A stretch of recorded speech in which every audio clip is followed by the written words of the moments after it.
Live from the Washington, D.C. area, all empowered citizens need to know about intelligent use of resources, smart governance, inclusive communities, smart industry, and healthy, thriving urbanization. This is Smart Sustainability, the TV talk about shaping a sustainable future in the digital age with Nicolette DeVidar. Good evening and welcome to Smart Sustainability. I'm Nicolette DeVidar. Thanks for joining us tonight. Here we bring stakeholders together to broaden our minds and talk about actions we can take to shape a more sustainable, human-centered, and holistically sound future in the 21st century. Inclusive communities are a big part of that. More than 1 billion in this world are living with some form of disability. That's 1 in 7 of us. 80% of these people acquire their disability between the age of 18 and 64. That is to say, during the average prime working age. According to the Economic Forum in Davos 2019, they are 50% more likely to be unemployed. So, what can we do to make inclusion happen on local level in our community and in communities across the country? What are the benefits for everyone? How can inclusive employment contribute to our quality of life? How does it enhance our overall productivity, creativity, and value creation for businesses that practice disability inclusion? What are current holdups and limitations to our way of thinking that stand in the way? How can we bring those mental boundaries down and enrich lives for everyone? I even like to go further and ask, do we need to rethink the word disability? This is what we need to talk about with these guests. Theresa Piccolo, Director of Community Relations and Philanthropy for ServiceSource. I have Lucy Beadnell, Director of Advocacy for the Arc of Northern Virginia. We have Morgan Howard, an employee of Mold Pizza in Vienna, Virginia, and we have Chris Hightower, who's the general manager to Mold Pizza in Vienna, Virginia. They all bring a different perspective to the round, and I'm very happy to welcome all of you. Thank you so much for being with us. Thanks for having us. Thank you for having us. Thank you for having. Great. So we're going to go right in and talk a little bit about, first of all, what we all offer and why it's relevant. So I'm going to start with you, Theresa. So ServiceSource, what is it? I know you provide a whole range of services, but give us a little bit of a background information, what it is that you do. Sure. So ServiceSource is a nonprofit organization. We started in 1971 by a group of parents who had children with disabilities that were reaching adulthood, and they weren't sure what options were available, and so ServiceSource began from there. We are based in Oakton, and then we have 8 different programs throughout the Northern Virginia area. We also have regional offices in Delaware, North Carolina, and Florida. So as a whole, we serve over 27,000 people with disabilities. Here in Virginia, we serve over 4,000. And we have a very wide array of services and supports. We're supporting people of all disabilities and at all support level needs of levels. So we have what's called long-term community integration centers. Those are the 8 that we have throughout the area, and then we have 2 more opening this year and next. And these are programs for individuals to go to and engage in a variety of activities. They can go to classes, things like nutrition, life skill building, things like that. They also go out into the community and do volunteer work, go to community activities and events. Any way for them to go out and engage in the community is what we want, because our mission is to build inclusive communities. So we can't do that if our individuals are inside the walls of our program every day. So they go out as much as they can. It's very based on the individual's choice, what they want to be doing day to day. We have a number of volunteers that come in as well and run reading groups. We have a volunteer that does therapeutic dance. We have art classes, music, so a very wide variety of programs for those individuals, and we're serving over 550 people through those programs. We also have Ability One contracts. These are federal contracts where 75% of the people on the contract have a disability. So we run the contracts and help individuals with disabilities to gain employment through those contracts. So is this like a placement agency? Just for our viewers to clarify. Is ServiceSource a placement agency? Yes. Okay. And then we also have community employment services. So we have a team of about 25 to 30 job coaches that are working with individuals with disabilities, helping them to find employment out in the community. So a job coach will help really with everything in the job search process, resume building, applications, interview prep, and then they often go on interviews with their individuals to help support them in a variety of ways. Do they sit in interviews as well? They will, often. Okay. It's definitely different for every person. It's very customized to what the individual wants and what we think is going to be the best support for them. But oftentimes a job coach will be there on the interview just to help the person. Sometimes just being in the room with them is a nice support, just comforting for them. It could be helping to clarify questions. We often will advocate for an alternative type of interview where the person will get asked some questions but also have an opportunity to try the job, so it's not just based on their verbal skills and their ability to answer a question. So yes, they will definitely be at the interview sometimes, and then they'll actually go, I'm sorry? That's a large spectrum. Yes, oh yes, it's definitely Yes. Depends on the person. Then the job coach can go on the job once the person gets their job to help them train. We'll talk about this in a little bit because I do want to talk about more how job coaches can help in the process. Sure, But I think yeah. for now we're just going to go with an overview of what you do, and it's a lot of Yeah, services. it is. We could Lot probably of spend the whole hour services. talking about services. It is a lot of services, but it's absolutely great, and it's you actually have quite an impact and reach. Yeah, I also. think that's one thing that's unique about ServiceSource is we do have so many different programs, and we're supporting people at all different levels. Yes. So that really makes us unique. Absolutely, absolutely. So Lucy, the ARC of Northern Virginia, why don't you give us a little bit of an overview of what you do? What's your focus? What do you do? What's the service areas? Absolutely. So our particular chapter of the ARC has been around for more than 60 years, and we're one of a nationwide network of ARCs. There are about 650 of us. And all of us have the same focus, which is making sure that people with developmental disabilities have their rights protected and have great lives in the community. So the way our particular chapter of the ARC ensures that that's happening is we offer public guardianship for individuals who need a guardian and don't have somebody else to serve. We offer case management for individuals trying to put the right supports in place, for example, a job coach to be successful. We have this very cool and innovative Tech for Independent Living team that designs custom apps to be a job coach in your pocket when the job coach fades away, all kinds of cool stuff, and a special needs trust program. But I think the way most people come into contact with us is through either our free information and referral, ask me anything, those kinds of questions, webinars, workshops, all free, and then grassroots advocacy. So going out to say, if you didn't like what you hear when you asked a question, let's go change it together. It's also quite a a reach and what you do. I'm going to come to you, Morgan. So you have been placed by ServiceSource with Mold Pizza in Vienna, right? So how does it feel? Pretty great. You feel I like it a lot. I love make pizza a lot. So yeah. So what do you do? Like, what is the main thing you do To- at work? Is it making pizza? Yeah, making Like you do- pizzas. I do making pizzas and talk to the people and make boxes. So I did cashier. So yeah. That's great. When have you started working there? How long I have you worked started there October 18, 2019. So yeah. Do you have a favorite pizza? My favorite pizza is pepperoni, and I like barbecue chicken, and I like cheese pizza. So yeah, that's my favorite. So what do you like most about your job?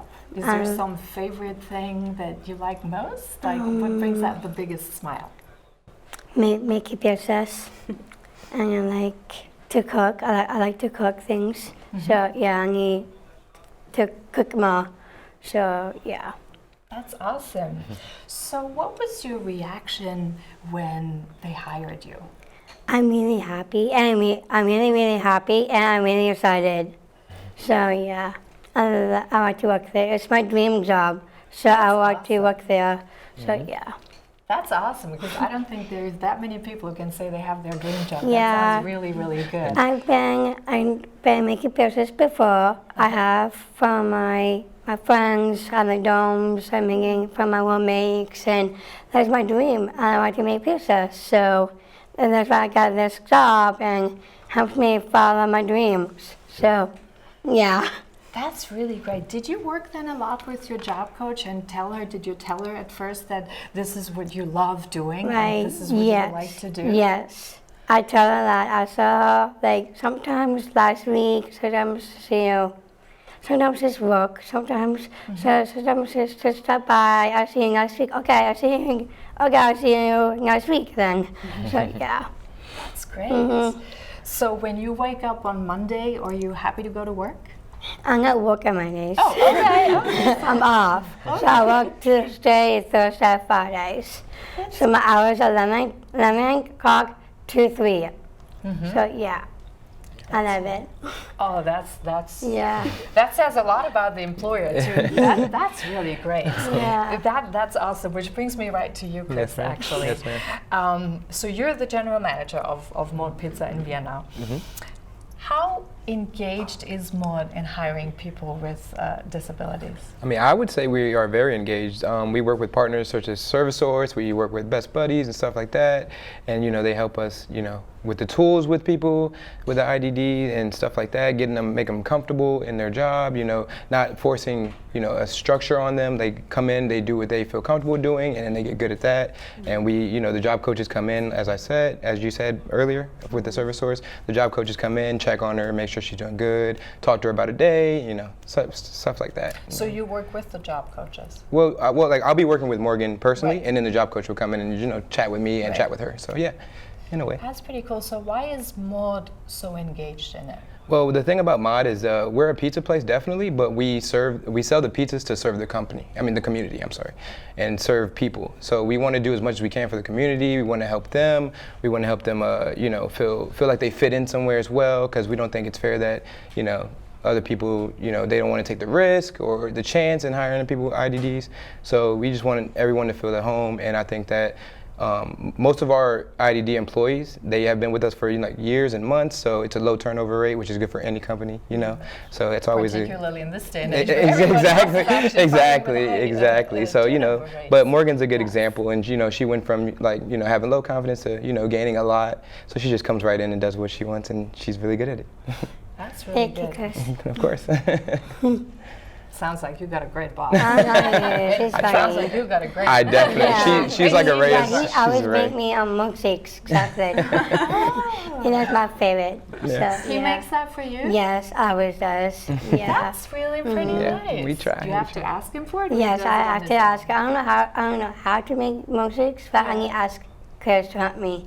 So he make it for me. So yeah. Definitely. That's- Sometimes when he have to teach me how to make milkshakes.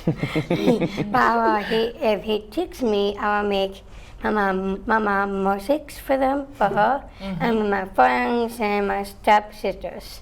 So yeah. That's pretty cool. It really is. It is. So, are you making special accommodations? Do you And know of any? I do not know of any. I have not been told about any or anything like that. We just are giving people chances to, live the life they want to live, and it's, well deserved in my eyes, in my opinion. So. That sounds like an employer who's well ahead of the curve in many ways. Yes, ma'am. actually. I think that's one thing about Mod. We want to be in the front lines of this Yes, and support it fully. Yeah. Exactly. That's really way up there. Now, are you working with a certain type of people with disabilities, or is it all over the place? It's all over the place. Yeah. It's definitely not particular. It's come as you are. That's one thing about Mod. It's come as you are, no matter who you are. You can have the tattoos, the long hair. However you hold yourself, we want you to come as that and just make the company better with your insight as well. So. Now, when you have applicants, actually, do people know that this is a part of Mod? What The focus that you actually have inclusive employment practices, is this one of the primary reasons of why applicants and candidates are getting engaged and are interested in working I for believe Mod? so. Like I said, with Best Buddies and stuff like that, they help get the word out about us too. So, we're open for all of that. Yeah. That's one thing about the disability community is when there's a supportive employer, that word spreads very quickly. Wildfire. We all work together because we want to promote supportive employers. We tell people to go give their business to these employers. We tell their job coaches to consider them if they have a candidate that's interested in food service or making pizzas. So it's a pretty strong community, and word spreads very fast. Yeah. So you're practicing inclusive communities right there and then, and it really cross-promotes and reaches out cross sectors. Let's talk a little bit about other success stories. I know Morgan is a success story, and I will say I love to hear people say they love their jobs. You're really ahead of the curve, for a lot of people. Yes. This is really, really good. So are there some other success stories you can talk about? Sure. I mean, there's plenty. We work with a lot of amazing individuals. Yeah, some different types maybe in terms of disability, because I know you cover a whole spectrum, right? We do. So can you give us some concrete examples of other success stories that you know of or that you can remember in the community? Yeah, sure. One young man comes to mind that I worked with personally, because I ran our autism services for quite a while, so he's an individual on the spectrum.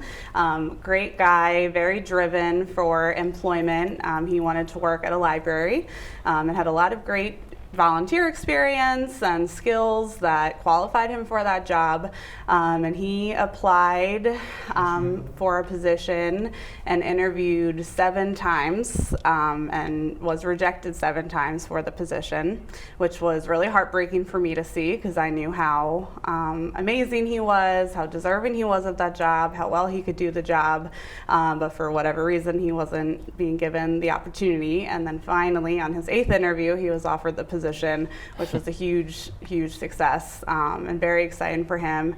He's been working there for over just about 2 years now. He does an amazing job. He's one of their hardest workers. The supervisors give him glowing reviews, and so it just shows how persistent that individuals with disabilities sometimes have to be to reach their goals. And it's just a very good success and very exciting for him. He's doing great things.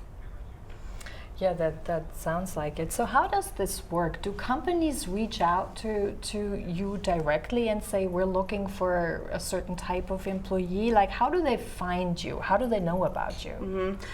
So sometimes we do have employers that will reach out to us, and we love that. We love to act as a resource for employers, basically like a recruiter for them. So we'll have employers that come to us and give us a job description and tell us what they're looking for, and then we'll filter that around to our team and find some good candidates to offer them.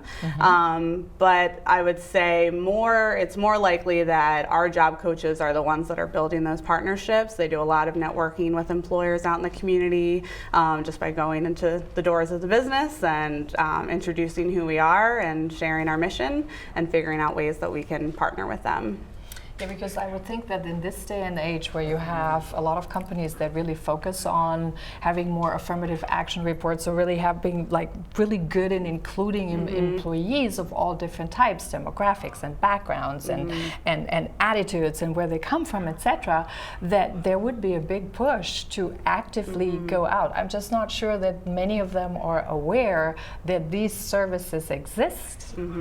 Is that your... It's a big problem. So often when the ARC of Northern Virginia, like I said, we do a lot of workshops and webinars for families, but on the occasion we have employers in the room, or when parents are talking about the outreach they tried to do to find their loved one a job, we hear a lot of like, oh, I had no idea. Yep. It hadn't occurred to me. There are supports to help someone come, and that takes a lot of that fear factor out. With any new hire, you're taking a risk. And for some employers, it seems they perceive the risk of hiring someone with a disability is a lot greater.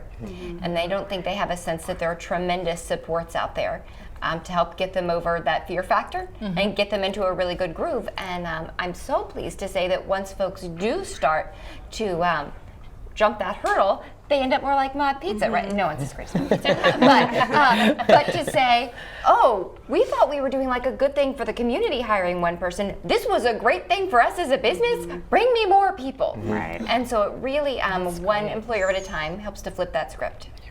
That's really great. What is the initial, do you know, like when you're, so you said mainly your job coaches go to the businesses and then advocates, so it's almost like being in the recruiting service. I mean, you go out and sort of say, this is what we do.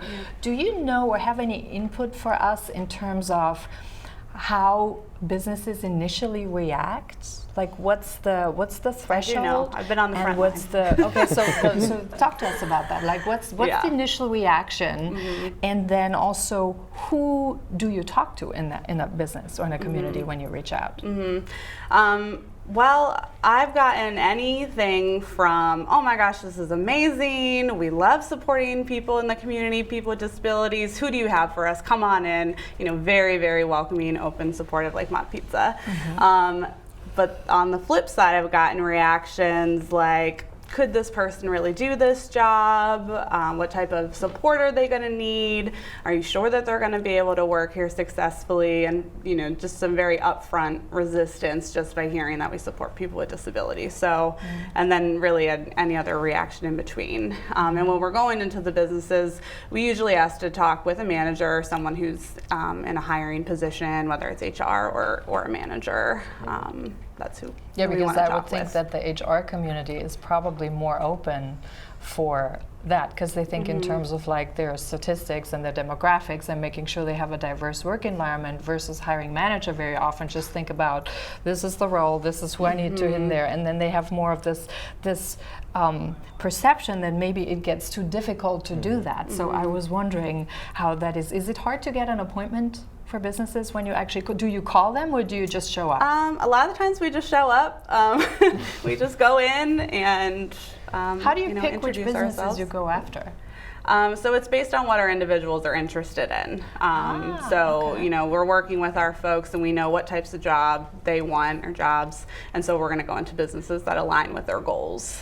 Is there a certain trend, or like are there certain types of jobs that are more favored by your constituents or your clients, like what they want to do? Not really. Like what are the 5 most important areas that you could think of right now where they want to go into? Definitely a lot of computer work. That's, I would say, a hot one. Administrative type roles are popular. Food service, people enjoy. Working with animals. I've had a number of folks that enjoy that. I can only think of 4. But really, I mean, there's such a wide variety of folks. We're working with individuals who have high school diplomas, bachelor's, master's. I work with someone with a PhD in chemical engineering, you know, so it's very like all over the place with what folks are interested in. So when you have someone who's interested in working with you, for example, I don't mean an employer, but for example, as a person with disability, when they're interested in working with you, do they call you and then you do like an intake conversation to understand what they want, what they seek? Yeah, so most of our individuals either call us directly or they'll be referred by an agency. So we work with the state vocational agency, which is the Department of Aging and Rehabilitative Services, so they're a referral source, or the Fairfax County Community Services Board. So a lot of the times they'll refer folks over to us and then we'll connect with them, do an intake meeting, learn about what they're interested in.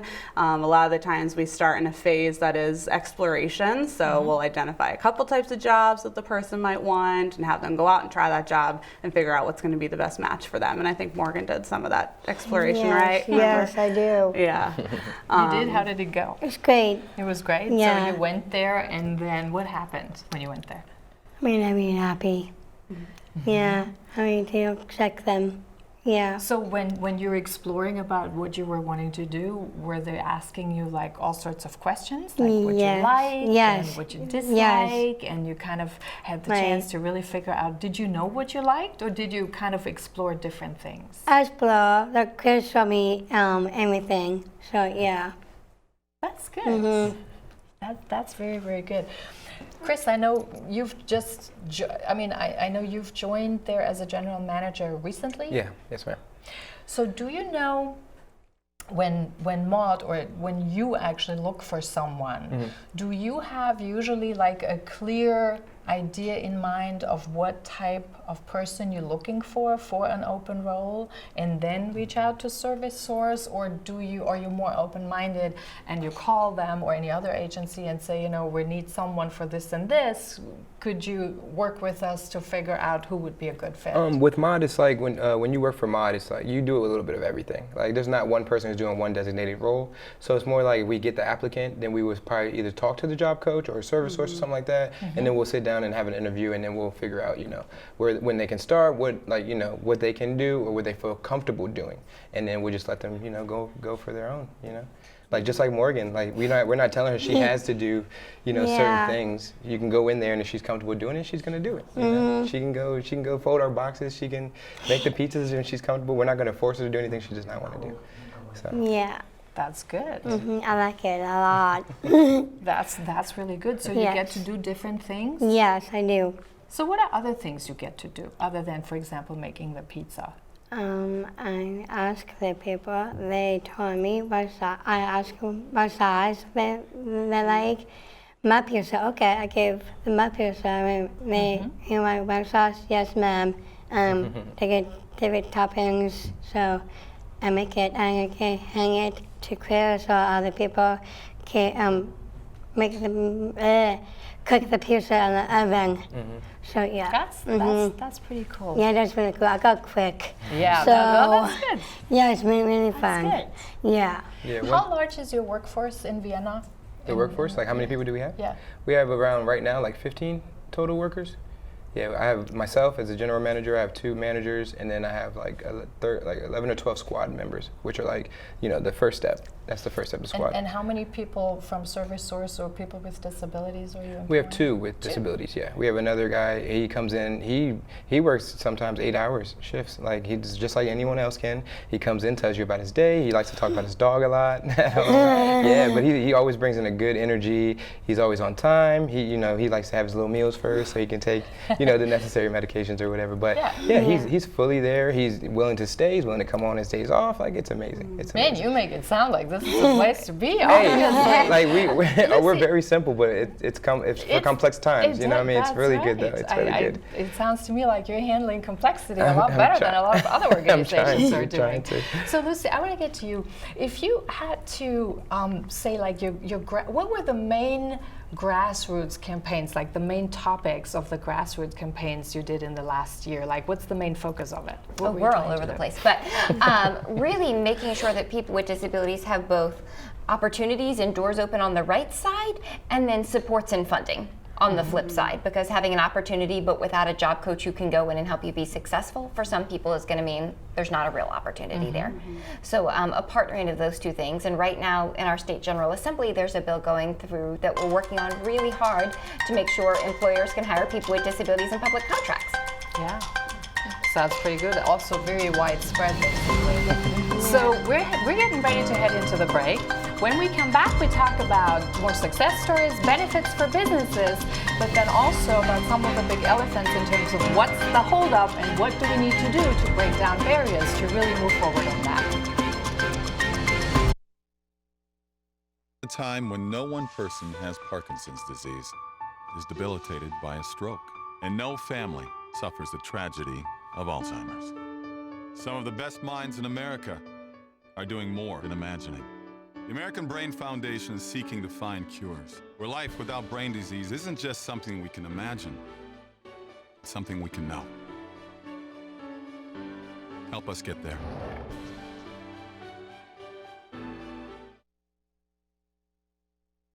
Here we are, 2013. We all depend on technology to communicate, to bank, and none of us know how to read and write code. The first program I wrote asked things like, what's your favorite color? Or how old are you? I wrote a program to play tic-tac-toe. I first learned how to make a green circle and a red square appear on the screen. You're just trying to make something, trying to transfer something from your mind to the computer or to a tablet.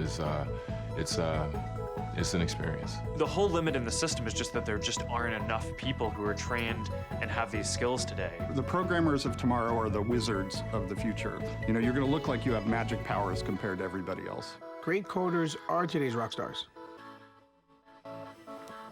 That's it.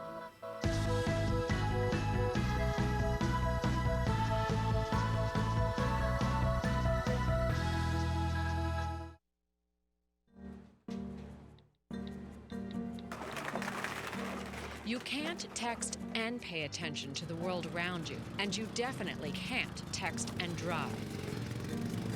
Every year, deaths due to distracted and negligent driving are increasing. In fact, while drunk driving rates have dropped greatly, negligent driving fatalities have skyrocketed. Find out more at negligentdriving.com.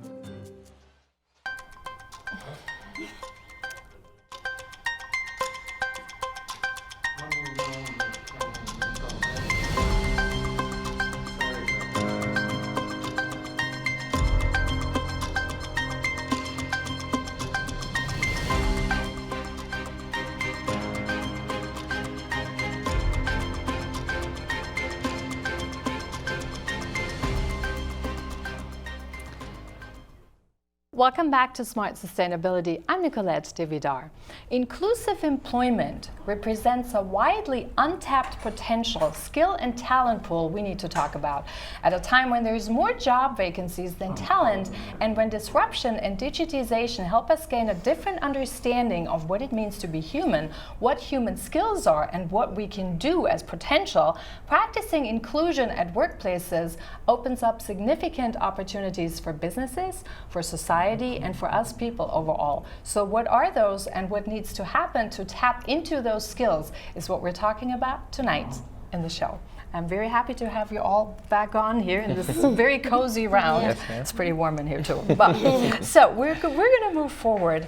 I want to talk about the benefits for businesses and how does actually inclusive employment help businesses perform better, because I think that's a widely overlooked or actually underlooked area that I think we need to shed some light on. So Definitely. Who would like to start? Well, I would say that I know for a fact that the IDD employees that I do have at my store, they're always on time. You know, they're willing to stay with us for a long period of time as well, which is good for any company. So retention is a huge thing. Exactly. Particularly in this day and age. I think we need to talk about that, because Exactly. that's definitely a big plus. Exactly. So, you know, like I said before, they're early, you know, they want to stay later, they love what they're doing, so it's not working. You know what I mean? It's just living. Yeah, we heard Morgan. She says she loves her job, which is great. Yes. Exactly. Yes. And opposed to other people who are just like, you know, they're in a job, they don't like it so much, they're willing to go somewhere else. I think, you know, the IDD people, they feel welcome there, so they don't want to leave. They want to work it out. They want to work through the hard times that they are having and make them good. And that's what I've experienced so far in my working with mine. So.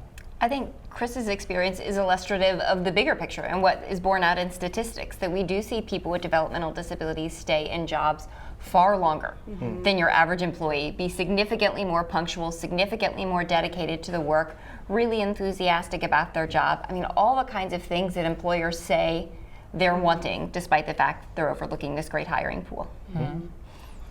Yeah, Do you have something to add on this one? Yeah, I mean, I think the fact of the matter is this is a great pool of candidates for employers that shouldn't be overlooked. They're hardworking, they want to be working, you know, they work very hard to get their jobs, and I think that's a lot of the times why they stay, because it wasn't always a very easy journey to get there. So once they get it, they're going to prove themselves and, you know, stay, because it's not as easy for them to just find another job. I actually found a very interesting statistic on that. So Accenture had researched or published a number in their report of Getting to Equal in 2019 that companies could access an untapped pool of candidates, more than 10.7 million qualified candidates in the United States. So when we have a time where we have a lot more vacancies than we actually have people to fill those roles, it's really time to kind of remove those boundaries and barriers and think differently about that in terms of moving forward.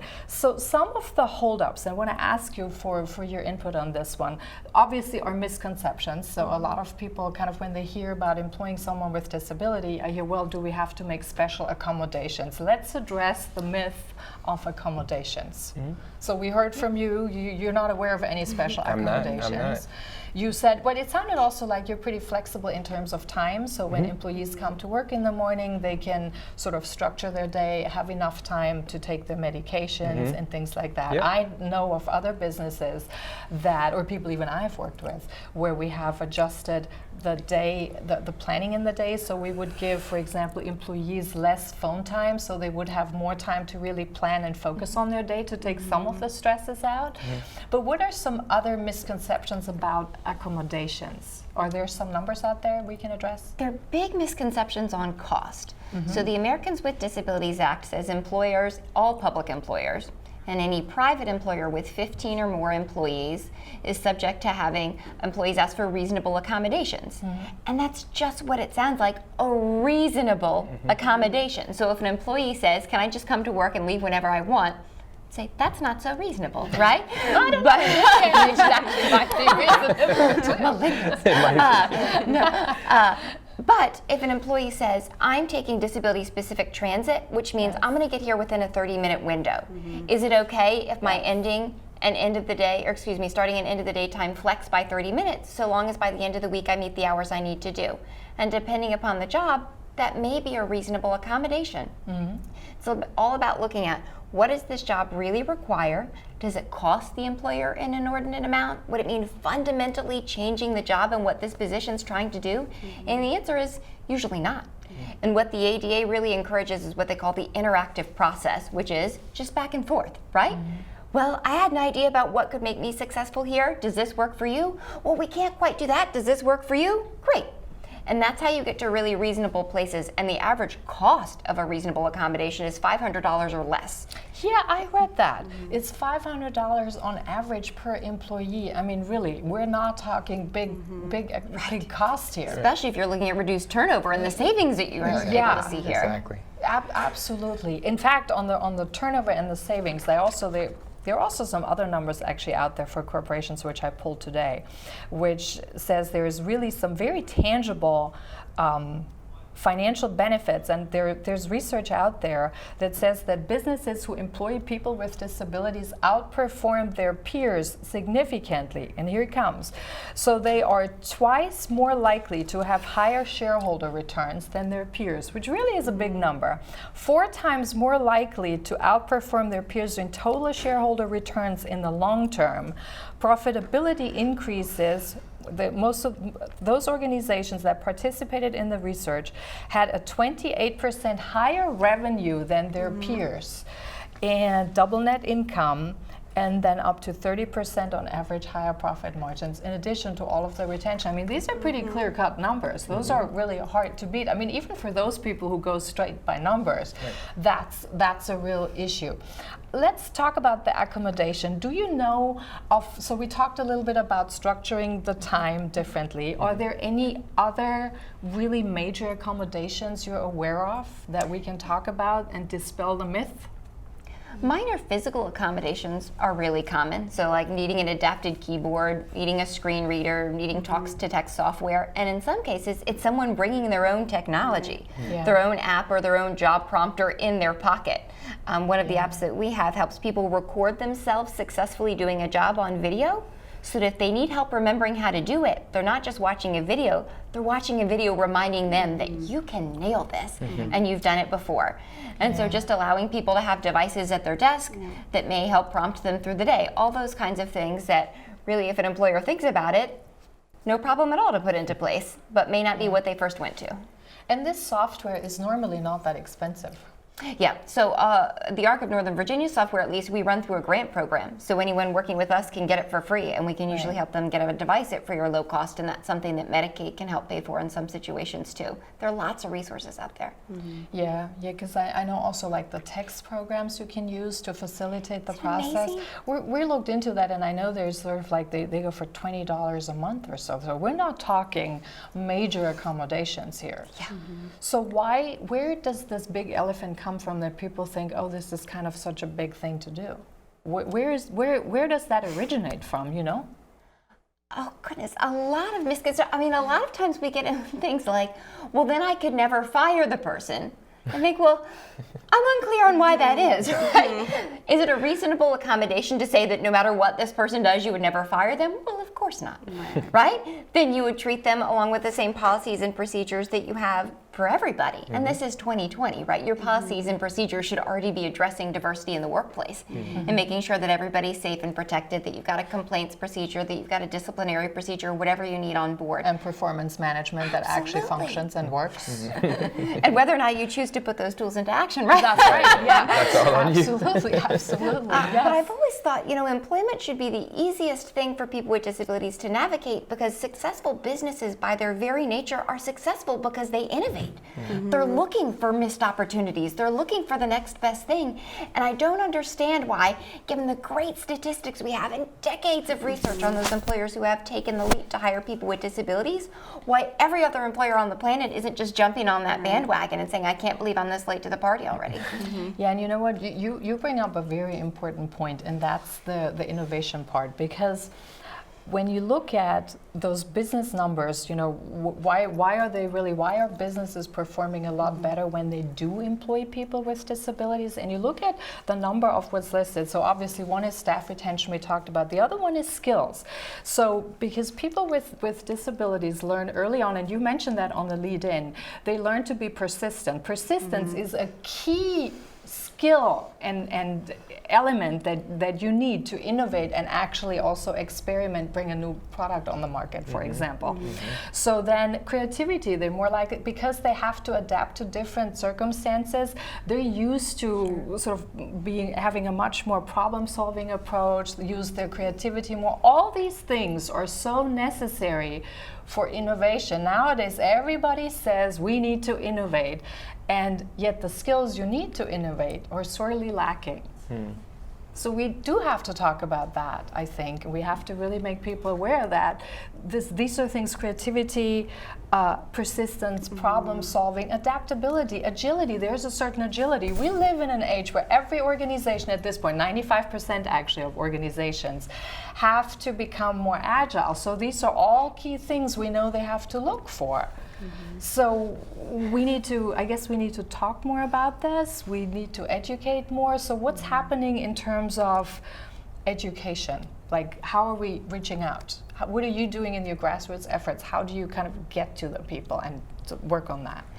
Honestly, when someone with a disability or their family comes to me, it's usually them concerned directly about their loved one, right? How am I going to get a job? How is my sister, my brother, my child going to get a job? And so a lot of what we talk through is what Theresa referred to. Be comfortable going through that front door, and just like anyone with or without a disability, getting a job is all about networking. And you go to the bakery that you go to every Sunday morning, and that's where you ask for a job, right? They know you. And you talk to your cousin who used to do gardening, and you see, do you know anybody else who's hiring in this field, right? You're using your networks and your teams, because that's another great way to take the fear factor out. And it's slow going, but one by one, that's how we're starting to see individuals with disabilities be successfully employed, and then the eyes of individual employers being opened, and that can really change the floodgate situation. I hear you talk a lot about fear factor. So the fear factor, what is that? So we talked about accommodation, we talked about cost, we talked about maybe that some people think then you can't fire somebody if the performance isn't up. Are there any other fear factors we need to address and sort of really dispel them as myths? I would say some employers see hiring people with disabilities as like a liability concern, which isn't true. I mean, a person with a disability and a person without a disability have, an equal opportunity to get hurt at work, really, when you think about it. So we try to talk through those fears with employers and just encourage them to treat people with disabilities as you would treat a candidate without a disability.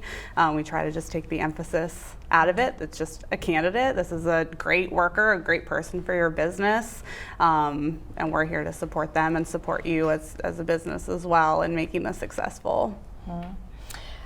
I want to push the boundary here on something, because I personally have a problem with the word disability, because to me that kind of sounds like here's a mainstream pool of abilities, and then anything that's is kind of like negative. But that's really not what we're talking about. Because as we learn more and more, everyone is unique. Everyone has a unique skill set. Maybe we need to kind of look at finding a new word I think there's no question. And I think within our lifetimes we will see a new word, because all of life is a spectrum, right? And if you looked at, for example, 10 employees who had the same job and were all great at it, they won't all have the same skill sets, right? The same natural abilities. And you can't compare it. Right. And that's what life is, right? Everybody ultimately needs the same things across the spectrum: safe place to live, great place to work, valued community. And we all go about that in different ways, and we all have different skills and talents to lend to getting ourselves there. And we all have challenges. That's just life. That's exactly it. So it sounds to me that maybe the definition of what the various skills are is something we collectively need to work on. Because I think that's some of the issues. So Morgan, do you know like what you are really good at?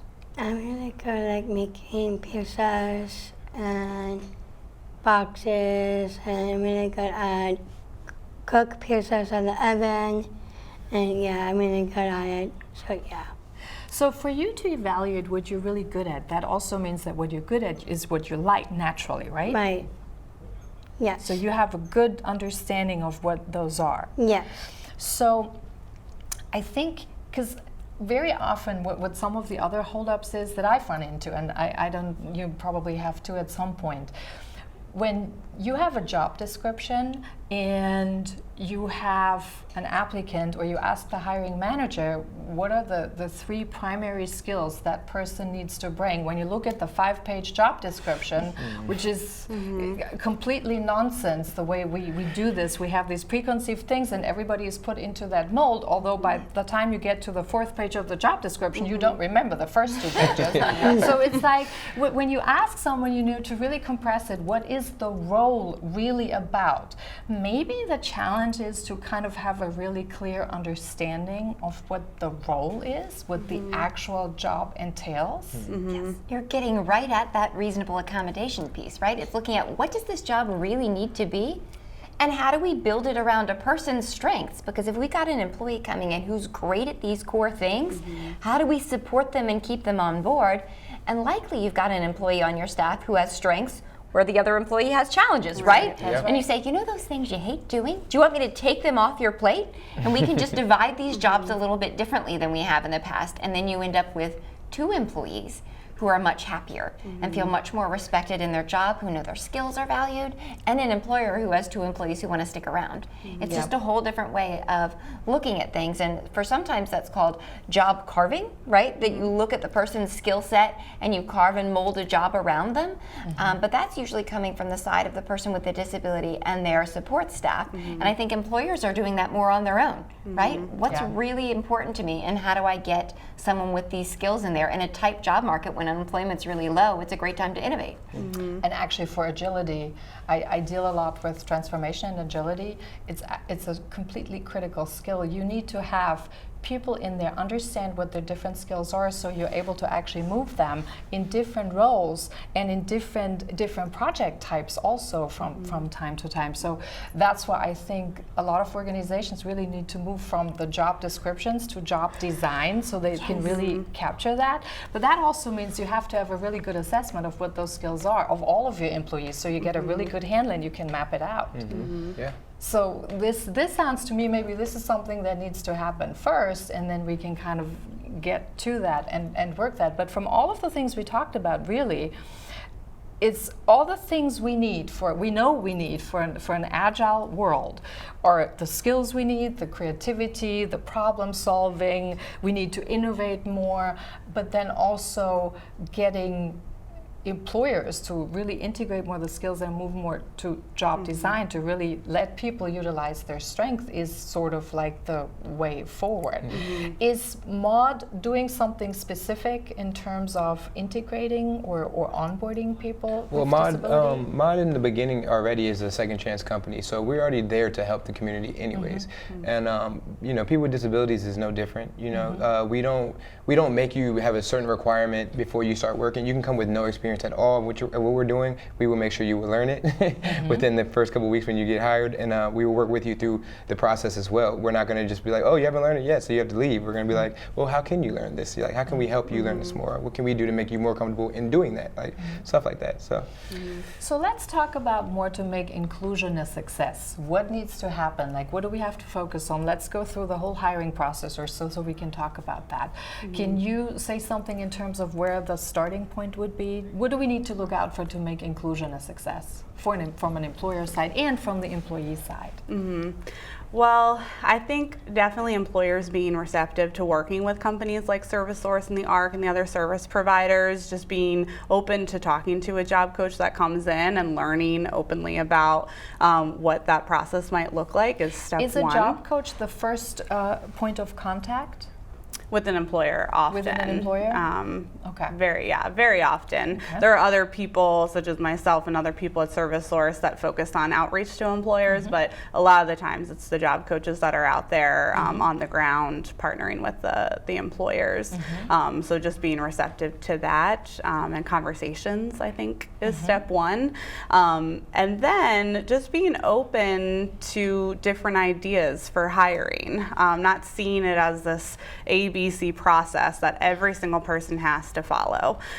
So I think I briefly mentioned earlier for interviewing, doing something like a working interview where the person goes into the job and they try it, and you get to see as an employer exactly how that person works, how they learn, how quickly they pick things up, and as the candidate you get to decide if this is going to be a good job match for you as well. So how long does that normally take? So if somebody does like a working interview, is this like a one-time occurrence? Do you schedule like a series? How does that work? So it depends. We really work with each employer to figure out what's going to be best for them, but oftentimes it's no longer than a regular interview would be. It could be an hour-long trial, and that's enough time for you to see, okay, this person either is going to be a good match, they can pick up this job, and oftentimes if we're seeking a type of job, we already know our person's going to do great. We just need to get the employer on board with it. So we know. Is there any way to prep your client? So when you know, for example, there's a working interview and you know what they're looking for, is there any way to actually work with the candidate first and prepare them for that? Yeah, we could. I mean, we could meet with them out at like a similar location and do kind of some mock work with them. We do that relatively often to help prepare them. So yeah, we definitely can. Did you do this, Morgan? Did you have like sort of a mock interview prior to that? Or did you just go there and interview directly? My peers. You did? Okay. I'm interviewed to Zach interviewed to me, and then he got me a job. So I'm really excited for that. They're so quick. Yeah, Zach was the other GM before me. Before you? Okay. Yeah, before him, he was talking and that and talking that and about time and that stuff. And it's really, bam, he got me a job, you hired. So that's how it went. He told you right there. Yeah, on the right spot? there, that spot. I was saying it right there. Come in, interview him. He interviewed me, and then I talk, and he talk. I talk. My time, your hours, and my time, my days. I can't work, that stuff. You hired. So yeah, because we're really pushing to help that community as well. Like once we found out 81% of adults with IDD aren't getting jobs, we really knew that mod could do something with that. So yeah. So were you kind of totally surprised when he told you like on the spot? Yeah, I was shocked. Like you were shocked. I'm like really excited. I'm really happy. I'm really happy. I get really like butterflies before I expect that. I'm really happy and I'm really excited. So yeah. That's pretty cool. I mean, it's really cool. I would have been excited too. It doesn't happen too often when somebody tells you on the spot you're hired. Sure. I ain't even did that. Yeah, that's good. So yeah. Oh, Nicolette, I was thinking, I just have to share, at least in what we see at the ARC, the people who are successful in inclusive employment are people who started inclusion as babies, who went to inclusive preschools, who were included in their schools' classrooms. Decades of studies have shown, regardless of the severity, the nature of the disability, students who are included in general classrooms come out light years ahead. of their peers who are in segregated settings. They have different skill sets. They are demanding and expecting different things out of their employers and themselves. It's a whole different trajectory. And then, of course, you've grown your next list of inclusive employers and inclusive neighbors in that classroom, right? You are building skill sets for life for everyone when you have an inclusive classroom. And then you've really set someone up to be included successfully in employment and in housing and in volunteering and in everything else they're going to do in their life. But yeah, day one is when inclusion starts. That's a great point, because I think there are also statistics out there that said that actually even your other employees that you have, it builds awareness and it also builds a lot better work climate if you have inclusion right from the start, because people learn about different perspectives and how to treat each other and how to deal with each other, etc. Is there, what you just said, does that mainly pertain to people with disabilities, or is there a study out that actually says people who are part of inclusive classrooms, so employers going up, that they have a different attitude towards employing somebody? Which is fantastic. I mean, it's just super exciting to see, because for years we were looking at the benefit exclusively for the student with a disability. Are they coming out better? And after a lot of years of seeing that, we started asking, what about everybody else in the classroom? And it turns out their lives are so much better. When you have a student with a disability in the class, maybe you're explaining things differently, and maybe a student who learns differently than the rest of the class is picking up on that, right? And they're developing community and life skills that are absolutely valuable and absolutely necessary for being a successful citizen here in 2020. And then they absolutely grow up, and when we talk to people, there's an AMC theater near here that has a great inclusive hiring program, and it's because the guy there grew up with a neighbor who had a disability, and they played together. And he thought, why is it that opportunities are so harder to come by for you than for me? Well, when I am in a position to change that, I will. And he did. That's awesome. That's great. That's awesome. Yeah, there are a lot of companies who really make a lot of pushes to kind of realize that these are really very valuable skills and we need to bring them into. I know Microsoft has a program, Bank of America has a huge program. They have like a whole workforce that focuses on that.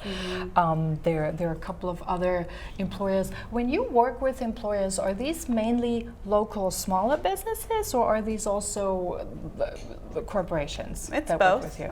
It's definitely both. Again, it depends on the individual. So we have folks that are looking for like engineering type positions or computer science type positions, and so we might be looking at, like, I had someone get a job at Amazon, and so larger corporations, but then we also work with smaller local businesses, and we're working with businesses that have these hiring diversity inclusion initiatives and specific programs. We work with places like Ma that don't have any special program, but they're just generally an open business, and we don't have to do anything special to get through the door. And then we're working with businesses that this is newer, unfamiliar territory, and we're helping them to ease into it and get into 2020. So there are a lot of resources. They can reach out, to get kind of like help and support.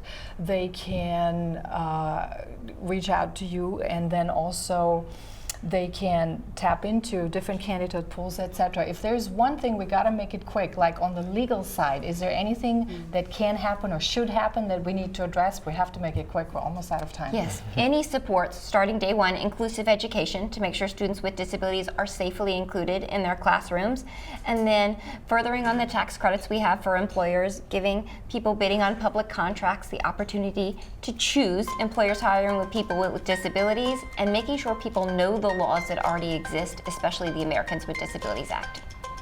That's a good one. So this is the end of the program. That's it for tonight. Thanks so much for watching. We'd love to hear your viewpoints and experiences. And you can leave us a comment on our Facebook page. And I hope we provided you with some insights and hopefully sparked some points to act on for inclusive employment. Have a good night.